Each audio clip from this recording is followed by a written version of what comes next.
সম্প্রতি মুম্বাই সফরের সময় আম্বানিদের সঙ্গে বৈঠক হয় মুখ্যমন্ত্রী ডক্টর মানিক সাহার। মঙ্গলবার বিষয়টি নিয়ে বিস্তারিত জানিয়েছেন মুখ্যমন্ত্রী।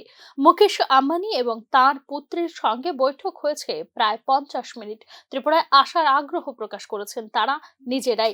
এক্ষেত্রে ত্রিপুরাতে সামিল হবার আমন্ত্রণ জানানো হয়েছে বলে এদিন জানিয়েছেন মুখ্যমন্ত্রী ডক্টর মানিক সাহা।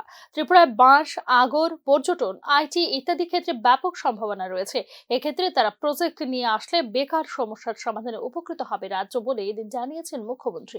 ওনার ছেলের সাথেও কথা হয়েছে যে ওনারা বলেছেন একটা টিম এখানে পাঠাবেন এবং প্রায় 45 to 50 মিনিট ওনাদের সাথে কথা হয়েছে। অত্যন্ত পজিটিভ ওনাদের মুড আমরা দেখলাম। ত্রিপুরা নিয়ে ওনাদের অনেক ধারণা ছিল না, তো নিজেই বললেন যে আমরা আসবো এখানে, মা ত্রিপুরা সুন্দরীকে দেখতে আসবেন।